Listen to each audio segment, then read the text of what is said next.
வணக்க நண்பர்களே. நம்ம முன்னாடியே சொல்லியிருந்தோம், பெருமாள் போகிற வழியில் ஒரு சிவாலயம் ஒன்று இருக்குது. அதாவது ராமநாதபுரம் மாவட்டம் திருவானை தாலுகா மாஞ்சு கிராமத்தில் பெருமாள் போகிற வழியில் என்ட்ரன்ஸ்லேயே வந்து ஒரு சிவாலயம் ஒன்று இருக்குது. இதுக்கு அம்மாக்கார இந்த கரையிலே போனால் பெருமாள் ஆலயம். நம்ம அது நின்று பார்த்தோம்னா இங்கே ஒரு சிவாலயம் ஒன்று இருக்குது. உள்ளே போவோம், சிவாலயத்துக்கு உள்ளே போவோம்.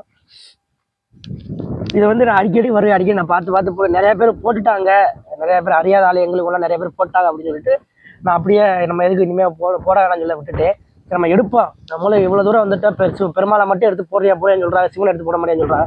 அவளுக்காக அந்த ஒரு வீடியோ. இந்த நந்தி பகவான் இருக்காரு நேர் எதிரா. உள்ளே போனோம்னா இங்கே சிவபெருமான் இங்கே கிராமத்தில் இருக்கிறவங்க வந்து கிராமத்தில் இருக்கிறவங்கள இங்கே பூஜை பண்ணுறாங்க. இங்கே பூஜை பண்ணி எல்லாம் பண்ணுறாங்க, அலங்காரம்லாம் பண்ணி ஒரு விளக்கு பூஜைலாம் இப்போ நடந்துச்சு. இப்போ கிட்டன்ஸ்லாம் நடந்துச்சு. இந்த கோயில் பாருங்க என்ன நிலைமையில ஒன்று இருக்குன்னு செட்டு போட்டு கொடுத்துருக்காங்க. அப்படியே போனோம்னா இங்கே ஒரு கல்வெட்டு ஒன்று இருக்குது. கோயிலை சுற்றியுமே வந்து கல் செதறி கிடக்கு. இங்கே ஒரு சன்னதி இருக்குது. இது சிவபெருமான்னா இது வந்து அம்பாலா தான் இருக்கணும், பார்வதியாக தான் இருக்கணும். அப்போ இங்கே வந்தோம்னா இங்கே உள்ள சிலை இருக்காது.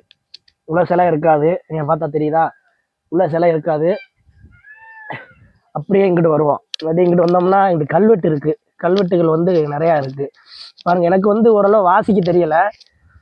நீங்கள் யாராச்சும் கல்வெட்டு வாசிக்கிறதுல எந்த காலத்தை சேர்ந்தது அப்படிங்கிற மட்டும் சொல்லுங்க. இங்கே வருங்க கல்வெட்டு. இது ஃபுல்லாக கல்வெட்டு தான்.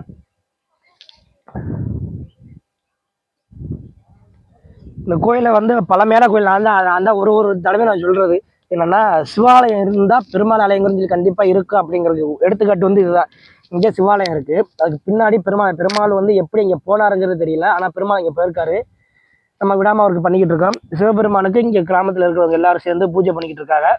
இது மாதிரி ஒவ்வொரு வீடியோ நீங்கள் பார்க்க நினைச்சீங்கன்னா நம்ம பேச்சை மறக்காமல் ஃபாலோ பண்ணிக்க நண்பர்களே. நன்றி.